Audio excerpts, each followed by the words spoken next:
Welcome to Acton Unwind, an ongoing conversation on a free and virtuous society. I'm your host, Eric Cohn. Thank you for listening. I want to ask that if you're listening to us on our website, that you navigate right now to the show notes for this episode, where you'll find a link to subscribe directly to Acton Unwind at Apple Podcasts, Google Podcasts, Spotify, or anywhere else where you listen to fine podcasts.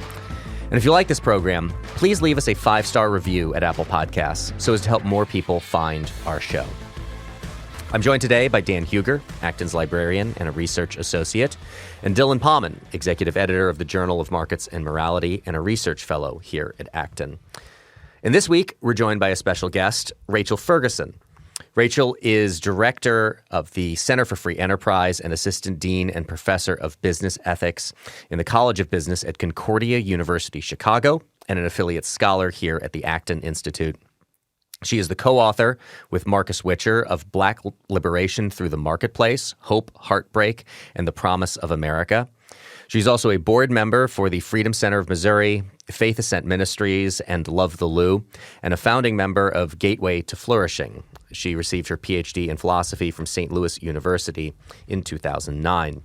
She's also the author of the essay Saving St. Louis One Block at a Time from the fall 2023 issue of our magazine Religion and Liberty, published online today at acton.org. R&L is available at select Barnes & Noble and Books A Million stores across the country, but you can save the time and trouble by subscribing to get our beautiful magazine in your mailbox 4 times per year for only $29.99. We'll include the link to where you can subscribe in the show notes for today's episode, along with the link to Rachel's essay. This week, we'll discuss the war in Israel and the attacks by Hamas in that country over the weekend. But first, we want to go to St. Louis and Rachel's essay on saving St. Louis one block at a time. So, Rachel, I have some familiarity with St. Louis, having grown up in Belleville, Illinois, just across the Mississippi River from there. But for people who aren't really familiar with the city of St. Louis beyond, say, maybe Anheuser-Busch or the St. Louis Cardinals, set the scene for people. Tell people about St. Louis. Of course, what's great about the city of St. Louis in your eyes, but also some of the problems that the city faces now and has been facing really for decades. And then we'll dive into, in your essay, some of the things that are being done to help those issues. Yeah, absolutely. I'm a St. Louisan born and bred, which is a little unusual for an academic to still be living in the city where I was born. I do work in Chicago, but I go back and forth. And St. Louis was a river town. It was a very important spot, in terms of trade on the river. And so, 100 years ago, it was one of our major cities. And you had 1 million people in the city of St. Louis. And they actually separated governmentally from the county because the county people were the Hicks, right? Back then. But what has happened is of course, in a lot of major cities in the United States, and that is the emptying out of the inner city. So now we have under 300,000 people within the city boundaries. The county is flourishing, beautiful new financial district over the county line in an area called Clayton. And St. Charles, which is near St. Louis, is also a very, very popular destination. It's a great place for startups. Lots of interesting, cool neighborhoods that are very unique based on the different immigrant groups that have come and over the years and things like that. And so it's a wonderful place to live. But within the city lines, you have a few spots of amazing thriving, like around St. Louis University and places like that. And then you have just almost empty neighborhoods, which, of course, draws in a lot of really dangerous behavior. It's actually something about poverty that I never thought much about is how having empty houses and having it be sort of empty of population can increase the crime and the danger that's happening there. St. Louis is now second to New Orleans in terms of our murder rate. And oftentimes we're first, depending on the year. And so certain neighborhoods are very dangerous. Oftentimes when people want to come to St. Louis and start businesses, they're too scared to do so because of things like that. And you want to say, well, it depends where you are, right? Some places are very dangerous, some places are not. And you can be quite safe in St. Louis. But in the piece, I did focus on one of our toughest areas, North St. Louis, which has some of the highest crime rates and is the most destabilized in terms of unemployment, high crime, empty homes, et cetera. And so, that's the situation that we're dealing with now, is a highly destabilized city that is really going backwards when it comes to some of the goals that you have for any good society. Well, one of the things I think of when I think of North St. Louis is Pruitt-Igoe, which was this massive public housing complex that was built, I believe, in the 1950s. Same architect as the World Trade Centers. And this was just kind of it just kind of helped set the scene for people. This was ahead of time thought of as like, this is going to be the example for public housing for really the entire country. And within a few years, it has turned into, I think, what most people's perception of public housing is, that it's run down, that it's violent, that it's crime-ridden. And that area of North St. Louis, where Pruitt-Igoe used to stand, I think they razed all of the buildings in the 1970s. It only took 18 years. It only took 18 years to completely fall apart, which is just kind of incredible. It is still just this kind of open area. I think there's been a little bit of development there, but it is largely that kind of urban blight that you think of either nothingness and fields, which is always one of the amazing things to me, having lived on the south side of Chicago, just in a place where real estate is at such a premium. There is so much open area in different areas of the south side of Chicago and of North St. Louis as well. But the circumstances are prohibitive from anybody really investing or building there.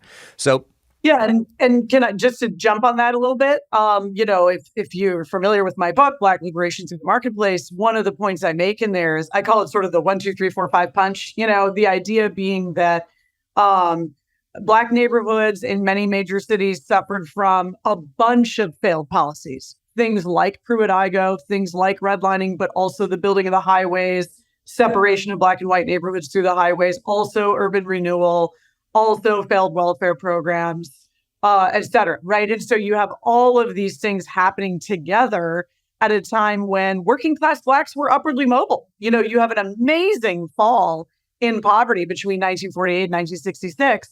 And then it kind of feels like right as people are finally coming out of that and all of the social capital they've built has come to that moment, of freeing yourself economically, you have just terrible micromanaging social engineering federal projects come in and just absolutely crush that growth, all maybe well-intentioned or some of it perhaps well-intentioned, but just absolutely terrible. And St. Louis is a very good example of that. We have an embarrassment of riches when it comes to examples of the kinds of terrible policies that went so wrong in many cities.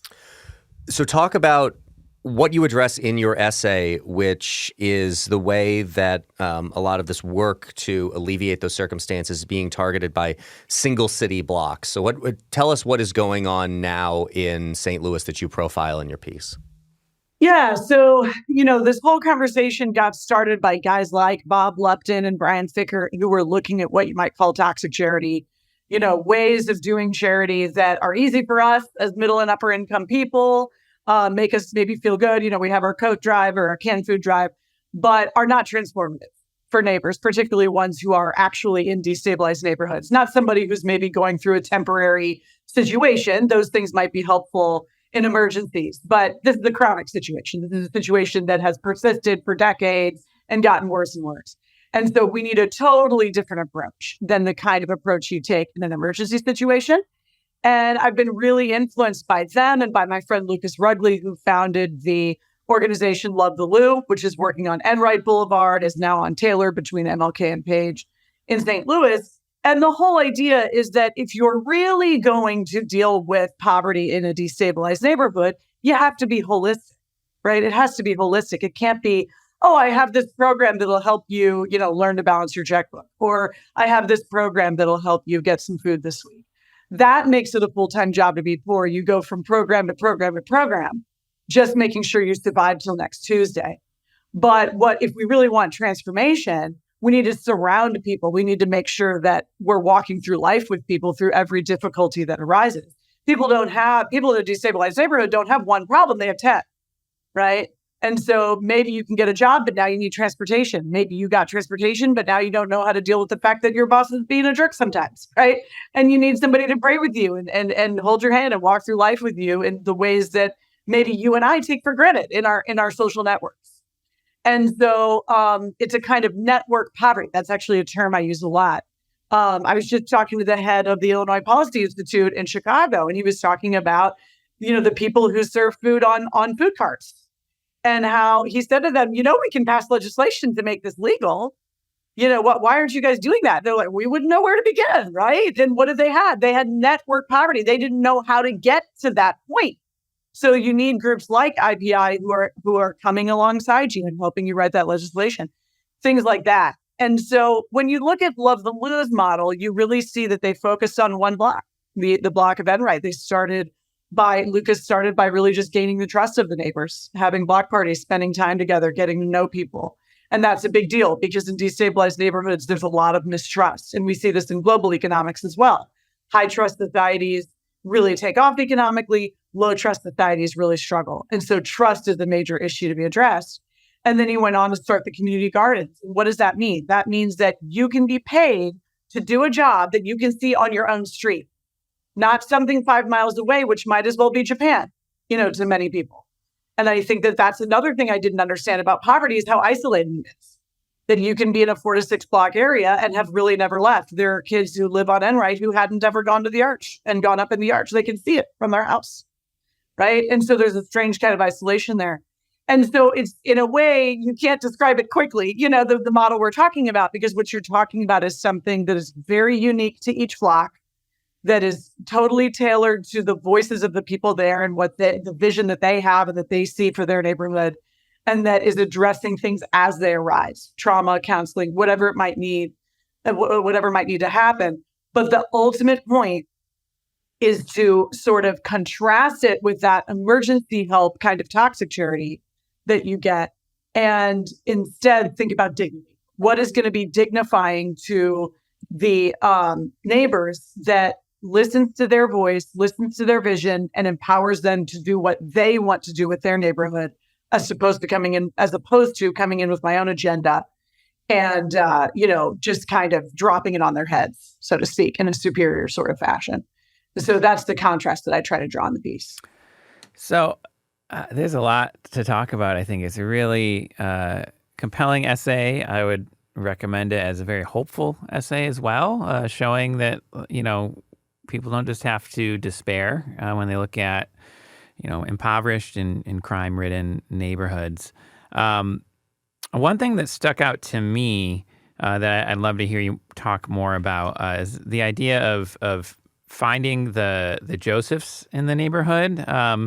For every statistic, there are 2 stories. There's the story the demographer wants to tell, and it's a true story. But they're usually looking at the high numbers, right? So our friend Anthony Bradley, our colleague here at Acton, he talks about fatherlessness and all the bad statistics of, kids who grow up in a home without a father, they're more likely to be in prison or addicted or die early or, things like that.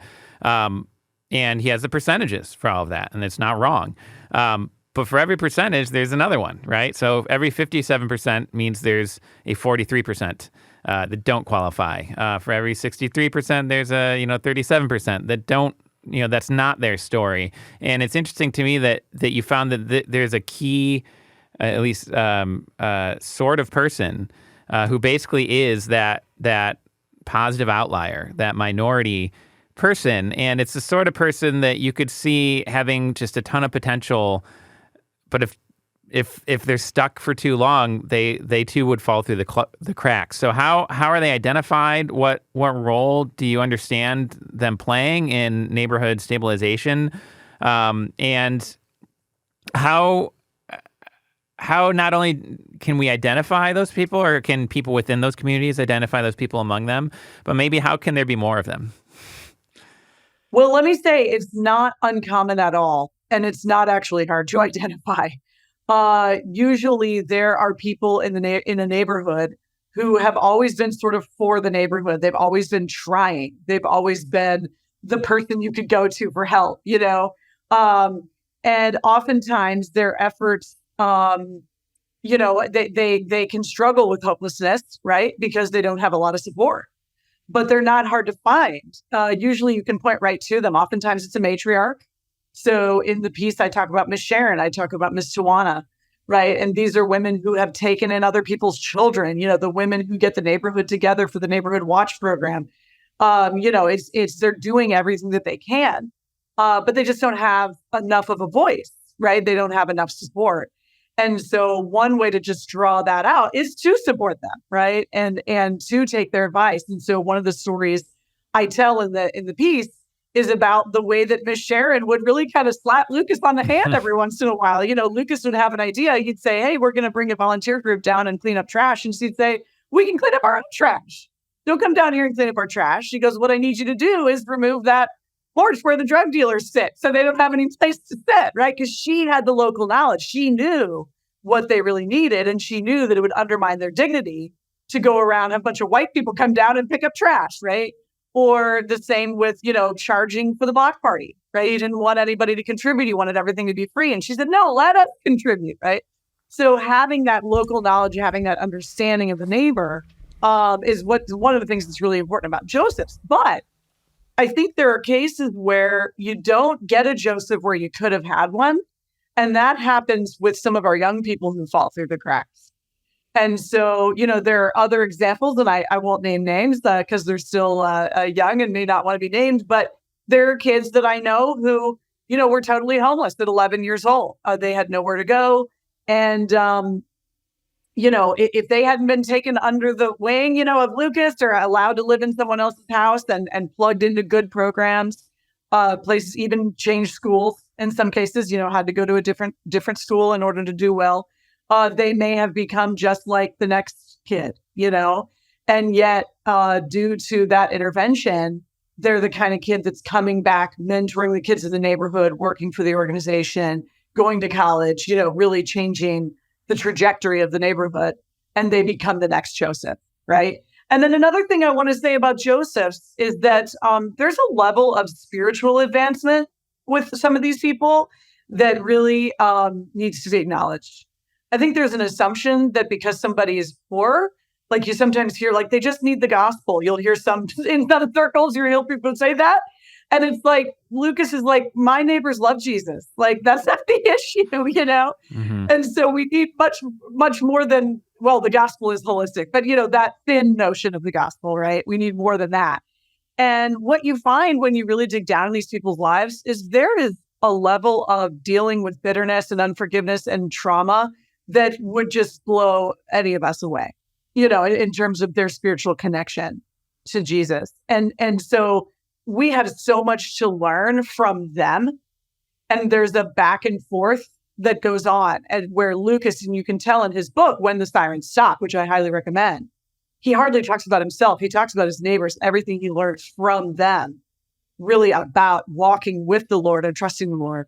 And so that network goes both ways. One might be professional networking, but the other way might be spiritual networks, right? What do we have to learn from people who've really suffered and had to lean on God because they didn't have the comforts of this world available, right? And so that's been a major, major lesson as well about these Josephs. Rachel, thank you again so much for this wonderful, wonderful piece. And there's a ton of angles here, and Dylan has brought out some of those. I want to bring out another, because one of the challenges, there are very real sort of structural challenges in terms of certain regions of the country where we talk about, St. Louis has essentially been depopulated in a lot of ways. This reminds me very much, I've got family connections in Saginaw, Michigan. In 1960, there were 100,000 people in Saginaw, Michigan. There are now 44,000 people. When you are facing those sorts of realities, you have strange things that start happening. Like when somebody's elderly relative dies, they don't bother selling the house because it costs more money to sell the house than to just stop paying taxes on it and have the city deal with it eventually, which creates this terrible problem where you have this vacant property that, can become, a drug den, can become these sorts of things. Genesee County Land Bank in Michigan tries to sort of basically buy up properties like this, demolish homes, try to sell them to neighbors, basically de-densify. This is something that happens in Detroit too. When we're looking at strategies like neighborhood stabilization, what do you look for in a neighborhood that has struggles, that has challenges, but can be saved, versus an area that it's just the realities of the population decline and the changes of you have entire sections of cities that are emptying out, and it might be a mistake to try to stabilize that. There's some neighborhoods that they just live out their lives and they become farmland, they become a community garden, they become something else. I think an example of one of those municipalities where that kind of thing is happening, and unlike the stuff that Rachel is highlighting about areas of St. Louis, the local officials and county officials really don't have an idea of how to deal with it, is just across the river in East St. Louis. There is, as it has been told to me, my grandparents, my mom's side, are from East St. Louis, born, raised in East St. Louis, worked in East St. Louis. It was a heavy industry area. And, if you're looking for some kind of economic revitalization in East St. Louis, one of the problems you have to deal with is one of the typical avenues to get businesses to come and site in a place like that is you give them a whole lot of tax credits to incentivize them to come in. The city of East St. Louis can't afford that. But even if they could afford that, the amount of remediation that needs to be done on the ground because of all the heavy industry that existed there before makes it cost prohibitive beyond those initial concerns. So I think you have that contrast just across the river in East St. Louis vis-a-vis the kind of things that Rachel is highlighting in the piece that's happening in St. Louis. Yeah, I think it's really important question because, I was actually just talking about this the other day on Twitter. I was thinking about the concept of moral imagination, which is something that's just been on my mind a lot lately. How can the person with moral imagination make the useful and the good and the true and the beautiful coalesce, right, in ways that you might not anticipate? And so I think that's definitely what I'm calling on, in a place like Enright, where you still have a decent enough population and you still have people who are dedicated to the neighborhood and want to stay there and want to build. One of the things we've done is a church has adopted an old home and rehabbed it. And then Tawana now pays on that. She's only got a couple years left and she'll own it. And that'll be an asset. Well, that's an area where home prices actually are going up a little bit, right? You're actually gaining an asset there. But what's the other side of moral imagination is knowing the limits of the possible, right? We're not talking about you being a utopian, because that's a mistake too. Because if I proceed in a utopian way, then I end up expending my energy on something that's useless, right? Rather than expending it where it needs to go. And so I think that's a really fair question, is how do we pick out the neighborhoods that I think are worth really investing into? And I think a big part of it does have to be, are the neighbors invested? Are the people who are still there wanting to rebuild this neighborhood? And that's what we had on Enright in spite of all the difficulties. We really had people there who were dedicated to the neighborhood. And that made a huge difference. And the population hadn't quite gone down enough, to get to the point you're talking about. But I agree with you that we can't just take, have a notion like, the kingdom of God on earth, right? Like we're just going to fix everything. No, some things have to be left behind. And that's just, there's no solutions, only trade-offs, right? That's just good economic way of thinking. Rachel, you mentioned earlier one of the concerns that people in these neighborhoods would have, would be they have the local knowledge of get the porch with the drug dealers on it, get them out of the neighborhood, and we can work and focus on some of the things you're highlighting in the piece for revitalization. What is the relationship like with law enforcement in a lot of these communities? I mean, people will remember what happened with Michael Brown in Ferguson, which is something else for people to keep in mind about the weirdness of St. Louis County, that there are these municipalities you hear about. There are all these little municipalities that are functionally still the St. Louis metro area, but there's just a ton of them in St. Louis County. Ferguson is one of those. And I remember thinking at the time that the narrative about like hands up, don't shoot, for a lot of people in the local community, it wouldn't matter like the actual verifiable truth of that we found out later in the report from the Obama Justice Department. Right. It was just that the trust that existed and it needs to exist between citizens and law enforcement had eroded for so long in places like Ferguson, Missouri, where municipal budgets were based on a lot of police enforcement actions. Citizens essentially see that the police see them as ATMs, that their only interactions are for license plate tags being expired or occupancy permit violations. And it's just ticky-tacky, a little bit of money here, a little bit of money there. What is the relationship like with law enforcement? What work is being done to increase the trust that needs to exist between citizen and law enforcement if a lot of these problems of drug dealing, violence, gangs are going to be effectively addressed to make these communities safe, which they will need to be if they're going to be revitalized? Yeah, that's a great question. So, a lot of conservatives like to quote the polling that showed that 80% of Black Americans want more or the same amount of police, not less, in their neighborhoods. And that's right. That's what the polling shows. And that was in 2020. That was in that summer that polling was done. So that's important. But what they often don't mention when they quote that poll is that there was also polling about how they'd like to be treated by the police. And so there's an awareness that we need enforcement. We need law enforcement, particularly in poor neighborhoods where most of the people are the victims, not the perpetrators of crime. But people are treated in a very disrespectful way by the police. And so, there was in that same poll, there was I don't remember the exact numbers, but there was a strong majority saying we'd also like to be treated like human beings, And so it's a really complicated question. I think that part of what happened on Enright that was so powerful is that the community reached out to the police themselves, and they set up a plan for the neighborhood with the police. And that was a lot of the matriarchs leading in that way. But I tell the sort of hilarious story about Miss Sharon somehow finding the police chief's home phone number. I have no idea. No one knows how she did it, but she got his home cell number. And then if she went on the app and nobody came in 5 minutes, she would text the police chief and say, where are they? And so that sense of accountability. But because of the neighborhood stabilization efforts going on, there was also a confidence on the side of the police that the neighborhood itself was dedicated to telling the truth and looking out of the window and letting them know what was going on.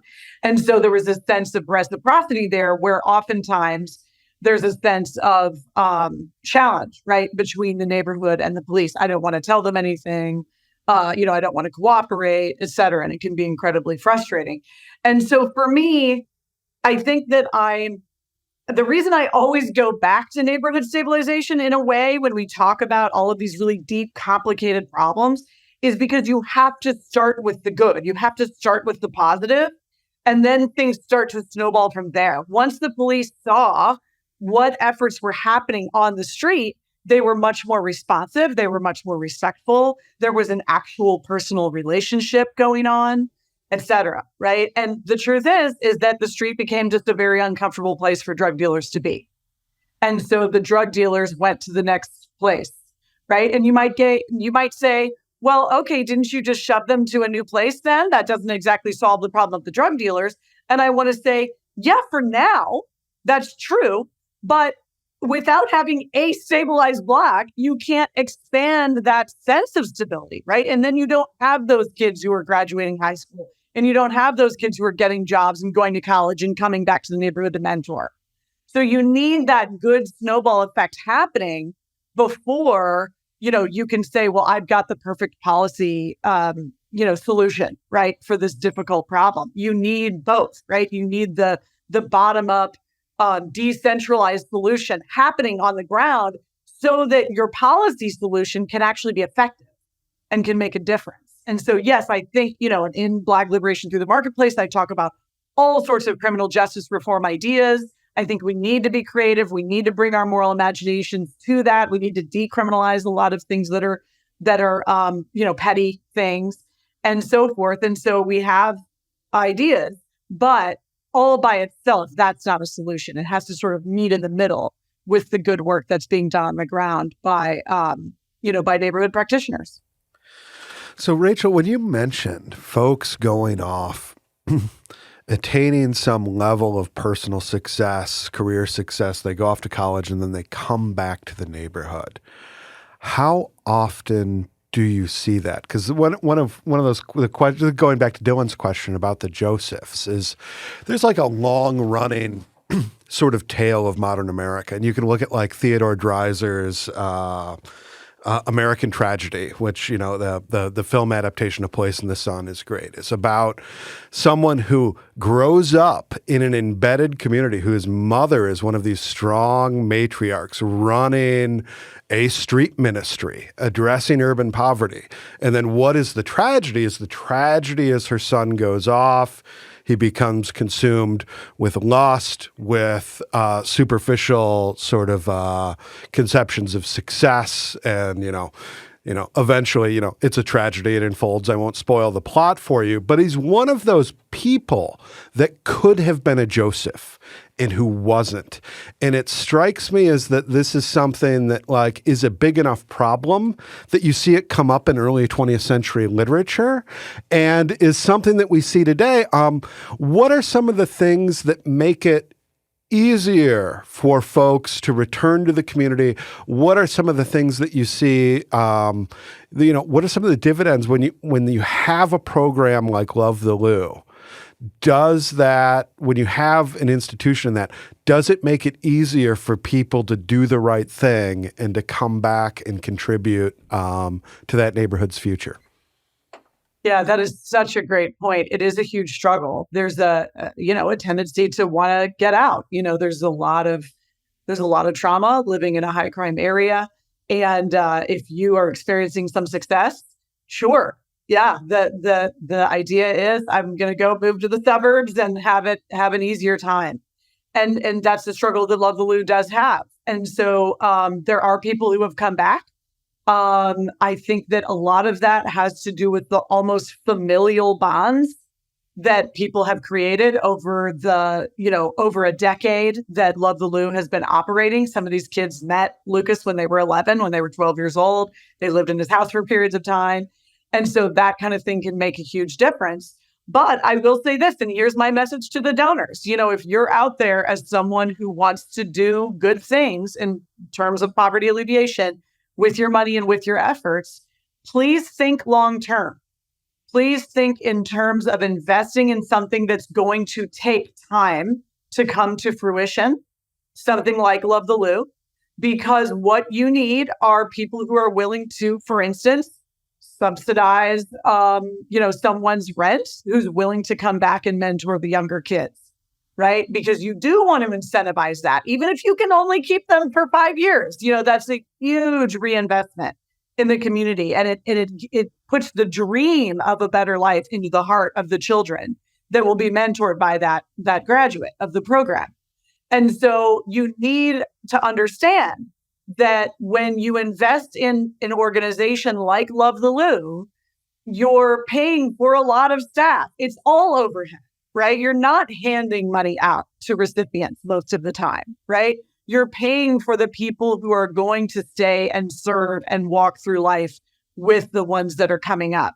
And so it's a totally different perspective for donors who sometimes are trained to look for big numbers and quick scalability, right? And what can you do in 1 year? And it's like, forget that. It takes 8 to 10 years to stabilize the block.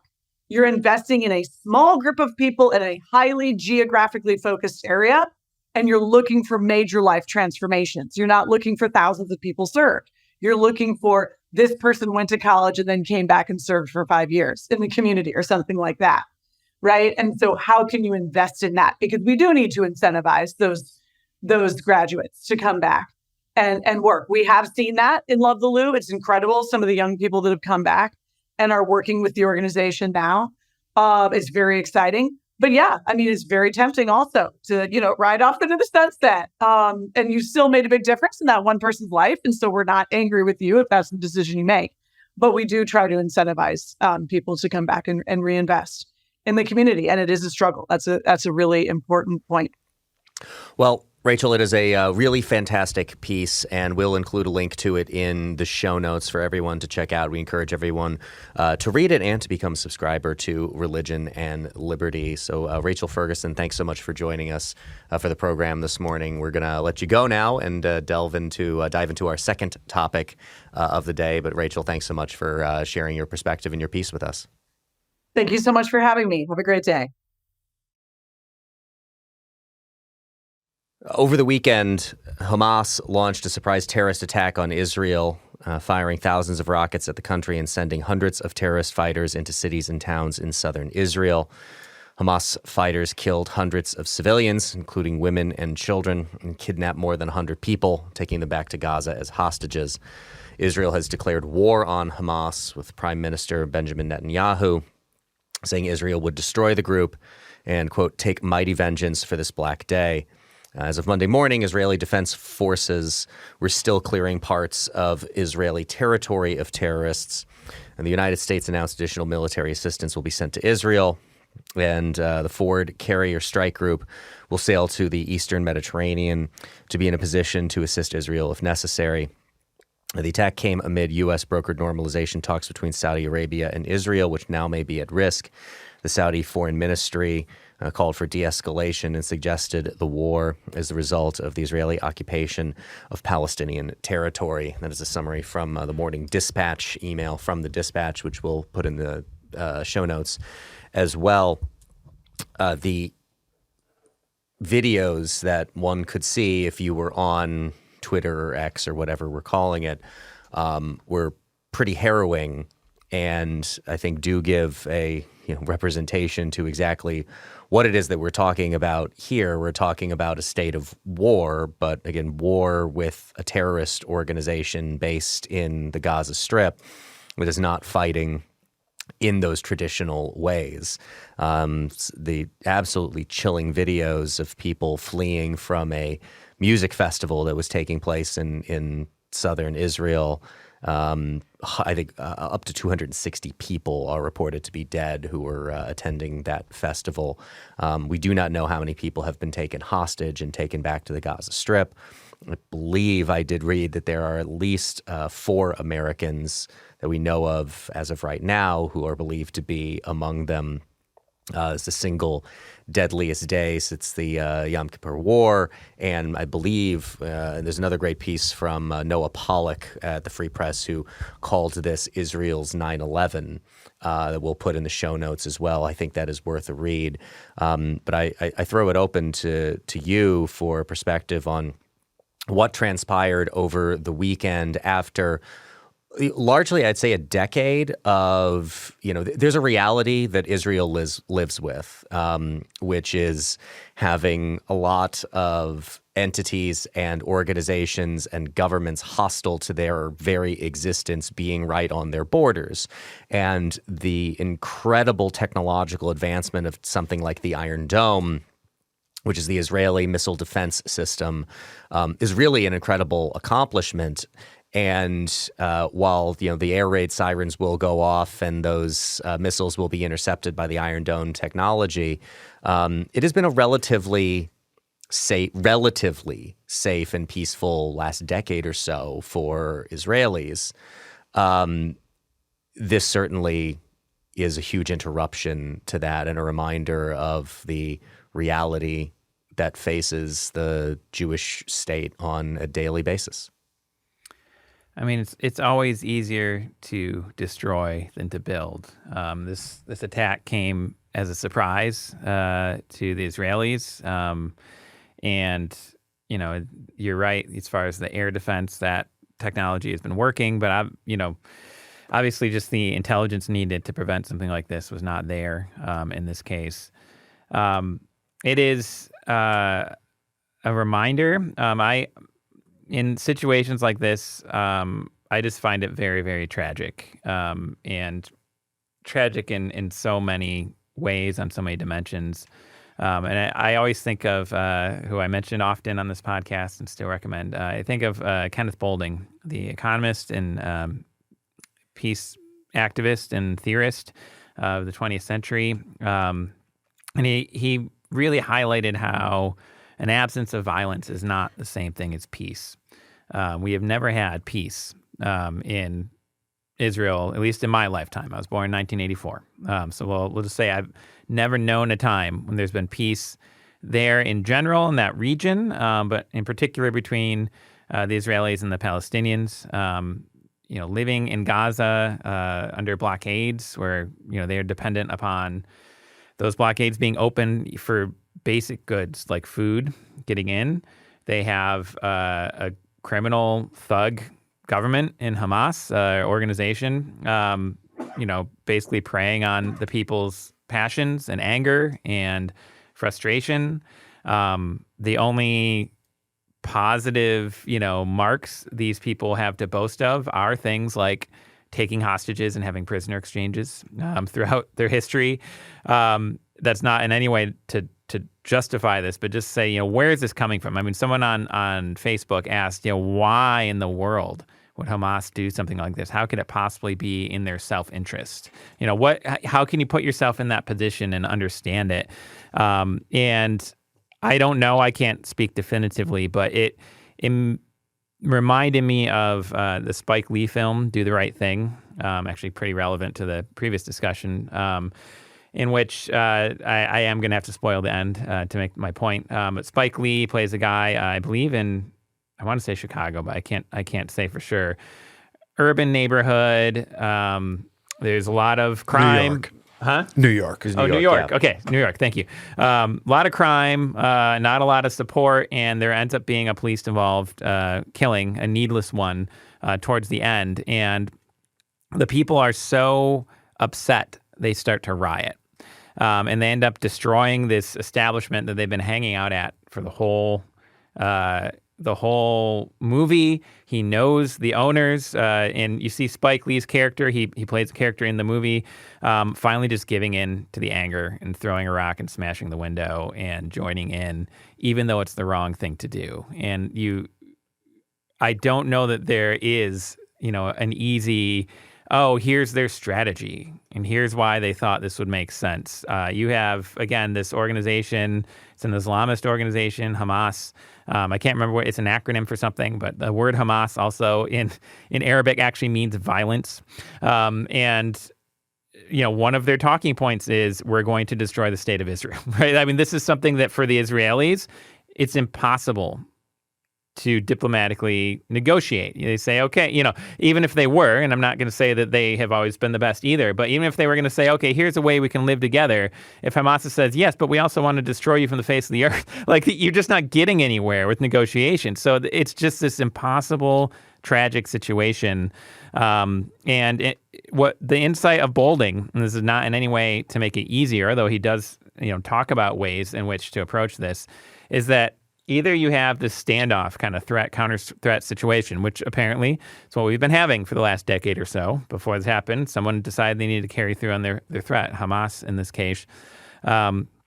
Or you can get to a point, and the only way to get beyond that constant threat of violence, constant reality of violence, is an integrative response. And that is when the warring parties find a way to integrate one another into a shared sense of community.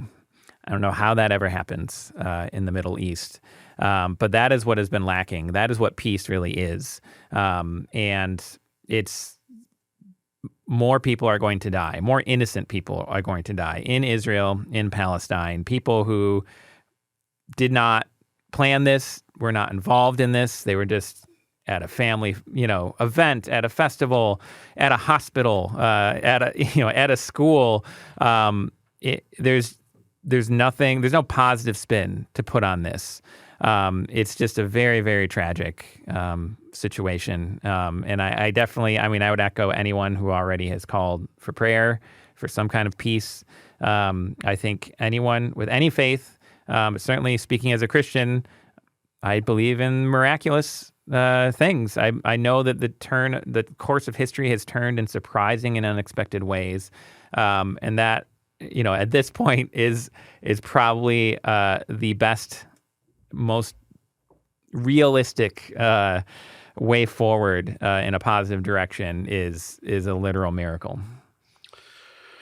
This is a war only in the sense of sort of its complete mobilization. First, the mobilization of Hamas fighters invading the state of Israel. This is not most of these killings, kidnappings were of civilians outside of the Gaza Strip. This was an operation that had considerable planning, that caught the Israelis by surprise. But in terms of reporting from the Wall Street Journal over the weekend, it did not catch Iran by surprise. And this was, in fact, coordinated with Iran, who was a longtime sponsor of Hamas and this sort of terrorism. I think it's important, an important sort of angle to this that we can bring is that when we talk about conflicts, and we talk about conflicts in war, in the Christian tradition and in the broader natural law tradition, there is such a thing as a just war. And you have many people litigating the justness of this cause in very heated terms on social media, excusing the inexcusable. Now, there are many, many qualifications for a just war. But this is not the stated reason for Hamas for doing this in kidnapping women, children, men, military, civilian, is to institute a prisoner exchange. This is a kidnapping at its heart, in its stated aims. And kidnapping is not just ever under any circumstances. You also have the Iranian interest here, which is very clearly to disrupt the talks between Israel and Saudi Arabia, because, as Dylan is right to point out, there is hope, and there is very clear hope in both of our lifetimes. There has been peace between Israel and Egypt, and there has been peace between Israel and Jordan. And those are models in which we can take, hopefully, peace with Saudi Arabia coming out of these discussions, and hopefully, and Iran's goal here is to disrupt that very process. So those previous two successes in that process also give lie to one of the mainstay talking points with regard to quote unquote peace in the Middle East, which is that the Palestinian question needs to be addressed definitively and a solution arrived at in order for there to be a greater peace in the Middle East between Israel and some of these other countries that you have noted. The reality on the ground has been shown that that is not true. Now, that is not to say that there are not, legitimate and colorable arguments about the plight of the Palestinians that need to be heard and that should be adjudicated. But the standard talking point to say that we have to address this first before there can be, any kind of a greater sense of peace in the Middle East turned out not to be true in actual form, function, and reality. Yeah. And so this is something that has been resolved, will, we hope, continue to be resolved. We hope that there is negotiated settlements of all of these questions. But there is no just resistance here. This is not a just war. This is not being prosecuted in a just way. What Hamas has done is monstrous and criminal, and we have very clear standards in the natural law tradition by which to render those judgments. This is not in any way a judgment on the plight of the Palestinian people, which is not the same thing as Hamas, as an organization, as a sort of criminal enterprise, as in only the loosest sense, government. And this is a challenge for the world into how to respond to this sort of attack. The Israeli security services have an immense task before them. What we're witnessing, I mean, we've witnessed this in a way from Gaza in a long time. In what, Dylan has mentioned, there's a blockade. One of the reasons for that is to prevent weapons of war from entering the Gaza Strip. It has clearly failed. Rockets continue to be manufactured in Gaza, materials for the manufacture of those rockets, for other equipment is getting there, and is getting there through the work of states like Iran and through non-state networks that I'm sure Hamas is utilizing. And this is one of the challenges of the modern world, is that these sorts of advanced weaponry can be anywhere and can be, and don't necessarily require the sort of apparatus of a state, formally speaking, to be controlled and to be used against civilians, let alone the armed forces of nations. One of the things we like to focus on here at Acton is the power of incentives in the things that we do. And one of the things Dan mentioned bears bringing up the importance of incentives. You talked about the hostage taking and the purpose of that hostage taking. There's another example of that that I think really illustrates why it has been the policy of the United States of America to not negotiate with terrorists for so long. We just completed a prisoner exchange of sorts, or a hostage trading of sorts, with Iran. There were people being held captive there in exchange for those people being released as negotiated by the Biden administration. Some people were sent back over to Iran, and $6 billion that was frozen in South Korean bank accounts was once again made available to the government of Iran. Now, defenders of this policy, of this decision, will say that that money has been earmarked only for humanitarian purposes. I would encourage those people to either find a physical copy of a dictionary or go to dictionary.com and look up the word fungible.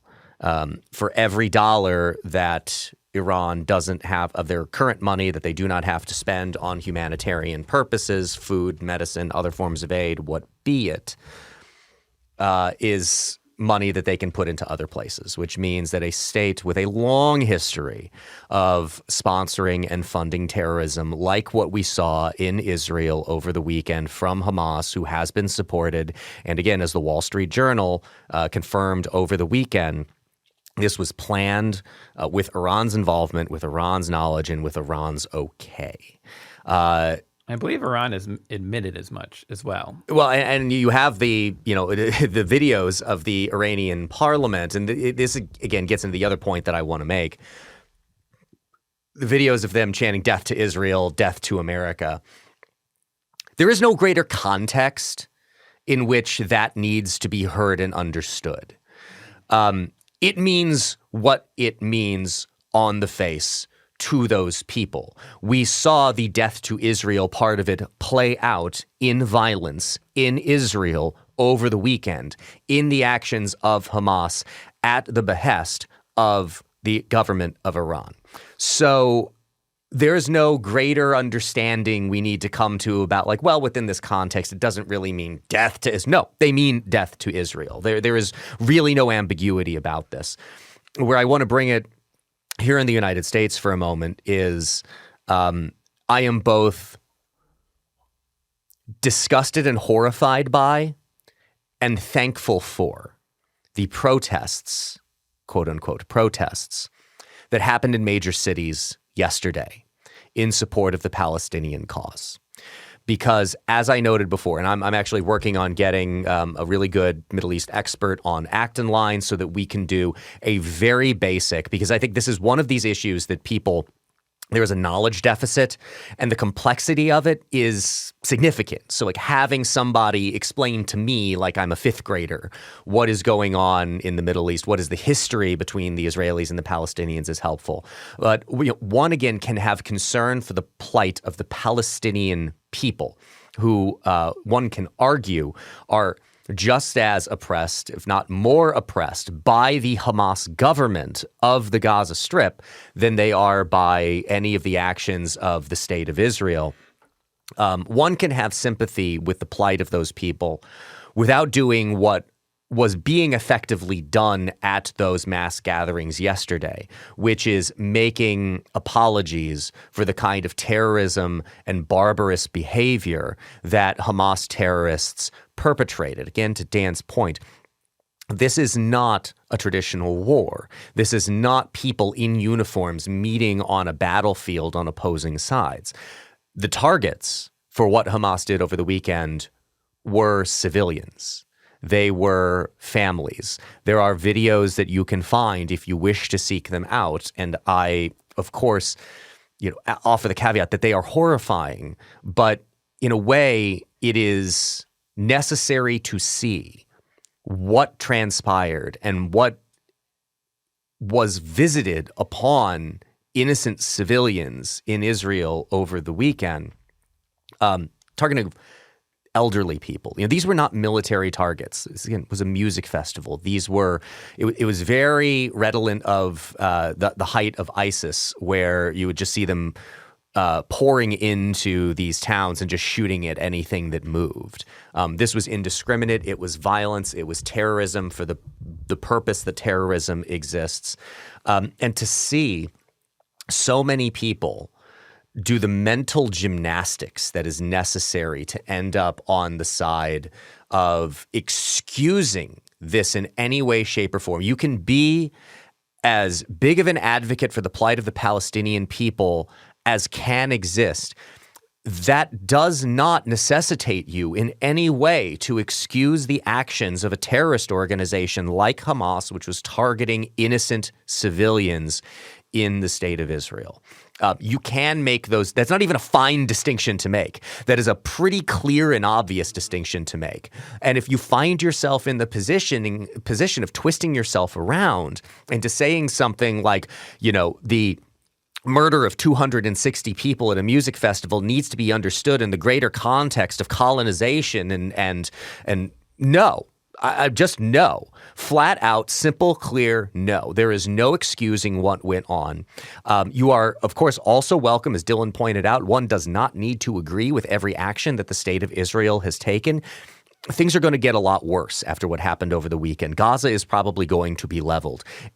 More innocent people are going to die. That is a terrible reality. It is one that is also aided and abetted by Hamas in that where they position caches of weapons, their own personnel, is often behind human shields in places like schools and hospitals, so that if the Israeli government is going to strike at Hamas military targets, they're also striking at places where civilians are. That's a horrible reality. But again, to talk about things that need to be understood in context, go back to the context of the agenda of organizations like Hamas and Hezbollah and Islamic Jihad and the government of Iran is to wipe Israel off the face of the earth. And again, one can bemoan the realities of war. War is hell. But one does not need to in any way begin to excuse the deliberate targeting of civilians that we saw over the weekend. And it's important to make that distinction too, because Hamas certainly wants you to think that they are Palestine. They speak and act for all Palestinians. They're an Islamist organization. There's a significant Christian minority in Palestine. I doubt they feel like Hamas speaks for them. It's the same sort of thing. Although again, as I already mentioned, I'm pretty sympathetic to the terrible position of Israel's in. People will very often conflate the Israeli government with the Israeli people or even the Jewish people, and it leads to some very, very, very terrible thoughts and attitudes, which are not at all justifiable or excusable. It is the same thing with Hamas. I get where people are going. I agree with you. I'm so happy we live in a free country where people can go out and protest, I think very misguidedly, and safely and freely do that and assemble peacefully. But they are wrong. And it would be great if there were more nuance in these discussions. As you mentioned, it is so complicated. The history goes back, literally millennia if you really want to go back. But, if you want to dig that far, but at least 20th century, you have to cover that to have any understanding of what's going on, which means there are literally multiple generations of people living in Gaza, in Palestine, living in Israel, who, now second, third generation, this has been their whole life and their whole reality. That is how deep the history goes. And it's something that is again, I don't think it's impossible. I think it is something people ought to hope and pray for peace in the Middle East, but it is something that is very hard to see. How do you ever get there? One needs to understand, too, the reason for the existence of the State of Israel, which is to provide a safe haven for the Jewish people against attempts at pogroms like what we saw over the weekend.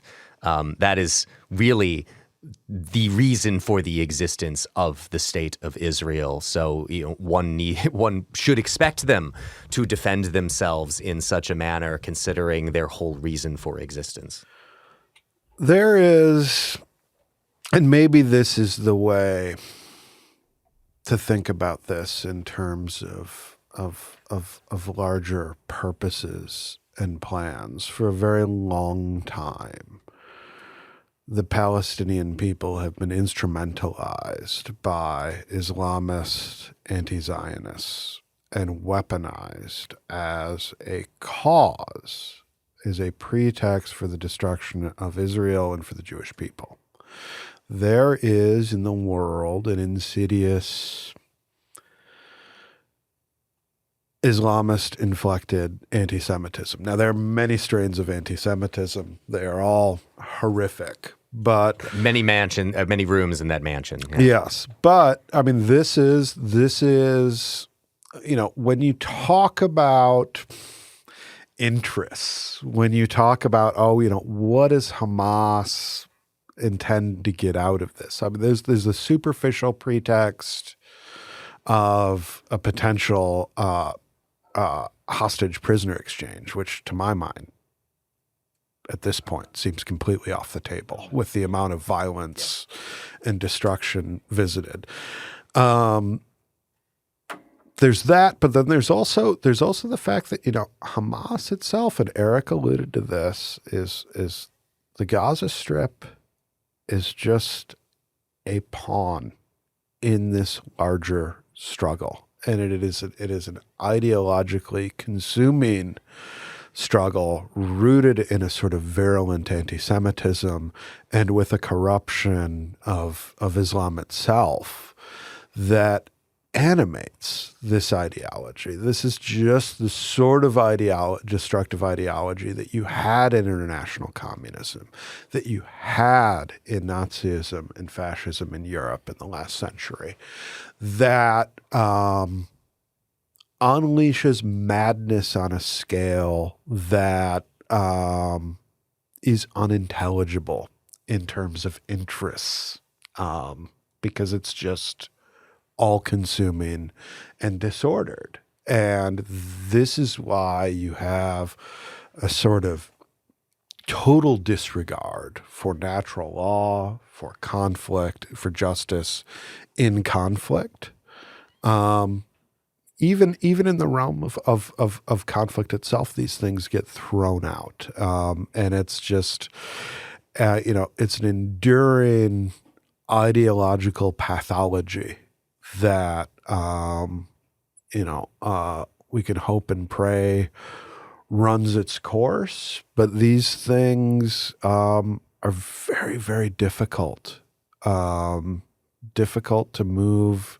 When that fire gets a hold and consumes the minds of men, it is a very, very difficult thing to extinguish. Yeah, I think it's along those lines. We see the same sort of discussions happening after mass shootings in the United States, where innocent people are just senselessly murdered. What we're talking about is an unjustifiable evil here, and by definition, at least within the Christian tradition, evil is not anything. It is the privation of good, the privation of truth and reason. There is no explanation for it, and it is a temptation because we want the world to make sense, especially at times like this, to try to reason some narrative in which, here's why this all makes sense. When I think the only way to move forward is to say this just doesn't make sense. This is not how it ought to be. This is, in fact, fundamentally irrational. And what we need is a reorientation, a repentance, a turning around towards goodness and truth and reason where it has been absent for far too long. Let's call it a wrap there. Thank you for listening to Acton Unwind. If you're listening to this podcast on our website, please look right now in the show notes for a link where you can subscribe directly to Acton Unwind, or just search Acton Unwind on your favorite podcast app. Also, please rate and review us on Apple Podcasts, 5-star reviews only, so that more people can find our show. I again want to encourage you to subscribe to our magazine, Religion and Liberty, where you can read not only Rachel Ferguson's great essay that we discussed today, but other great pieces by Marvin Olasky, Michael Matheson Miller, Philip Booth, and many more. Only $29.99 will get you 4 issues of our beautiful magazine in your mailbox 4 times a year. Look in the show notes for this episode for a link to subscribe. Thanks to Dan, thanks to Dylan, and a big thanks to Rachel Ferguson. For the Acton Institute, I'm Eric Cohn. We'll see you next week.